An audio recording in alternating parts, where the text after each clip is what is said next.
Dr. Peter Jensen is an international authority on high performance. He shares his powerful insights on leadership and personal performance through dynamic presentations that draw on both the elite sport and corporate worlds. Peter's engaging and humorous style ensures that learning comes as a byproduct of having fun. See, many years ago, our organizations were very much like the game of football, and I'm going to use a metaphor, and I'm going to temporarily demote you to a male.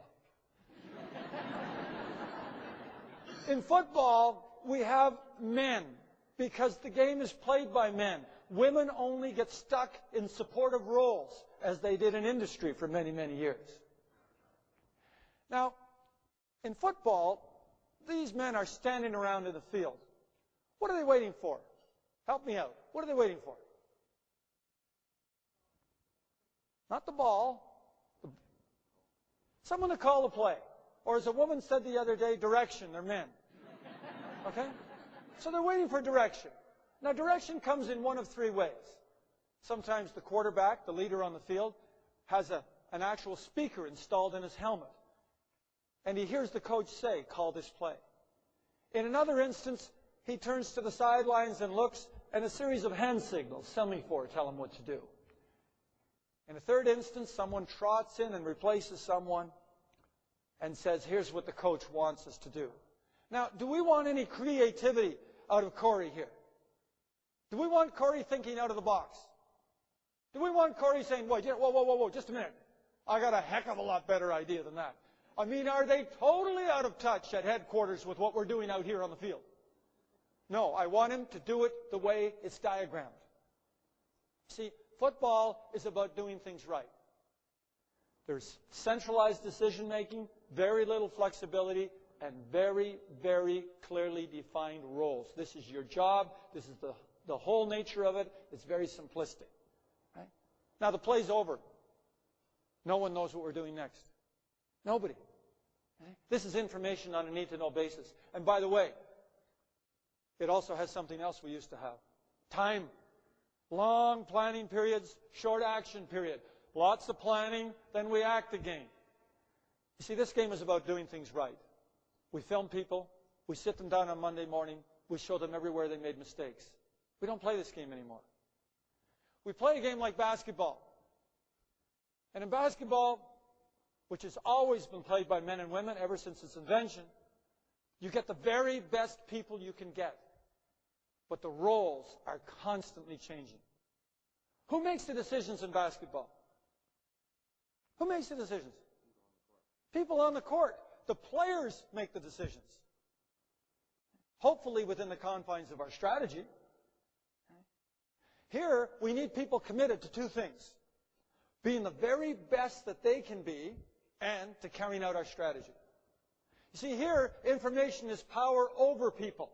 I release it on a need-to-know basis. Here, I have to push information right down to the floor because you can't play the game without the information.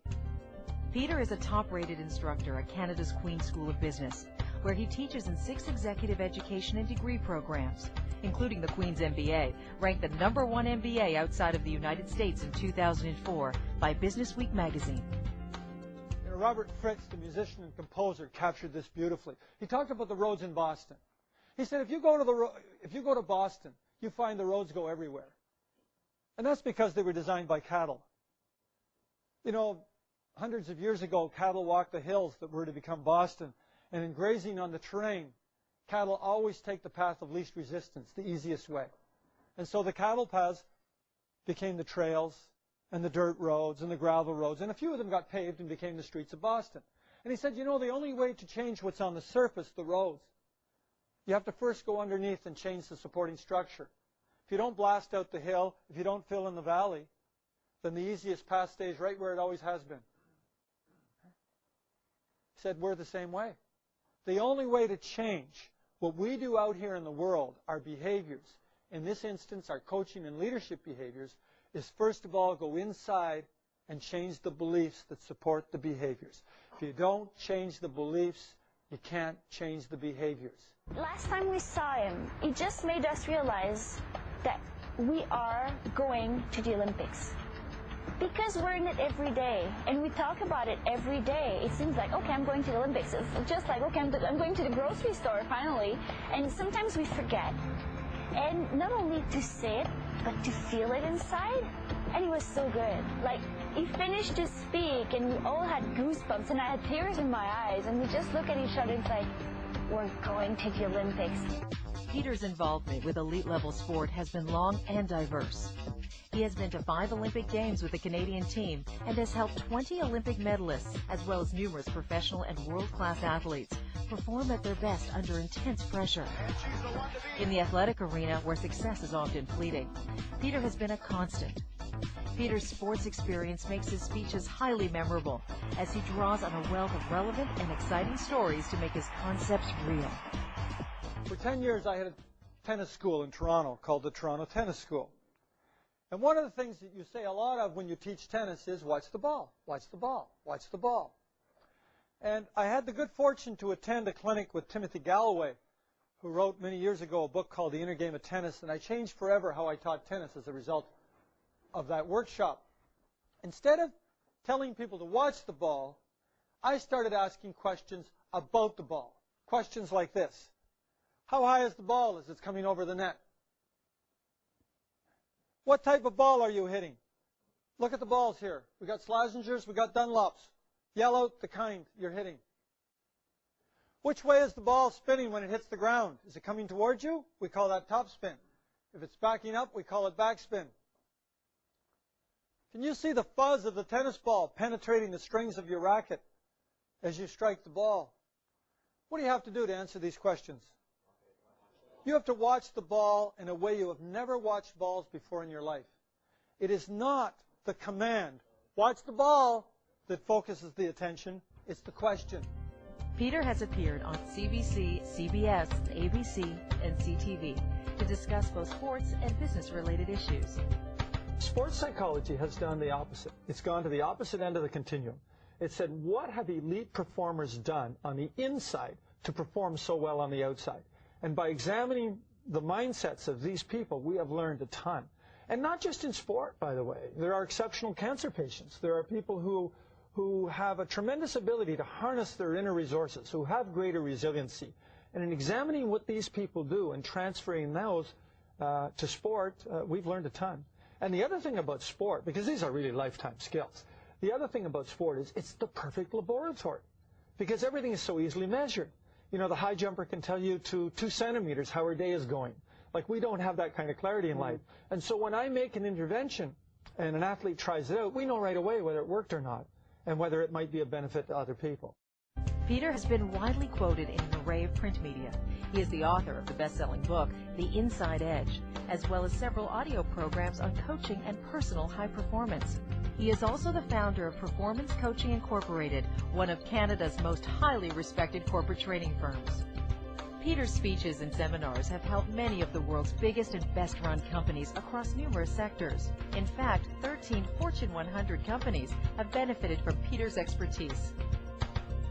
Peter made an invaluable contribution to our conference. His teachings and his manner of teaching created a deep impression on the participants, all of whom are leaders within their own organizations. The most critical aspect of my Olympic success was my work with Peter.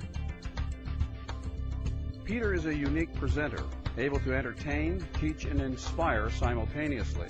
His quick wit and keen sense of humor complement an amazing wealth of practical knowledge. Coaches have an incredibly strong developmental bias. They want to make other people better, and they can't help themselves. It's the way they are as human beings. And it is so strong in good coaches, it often reaches the point of almost ridiculousness.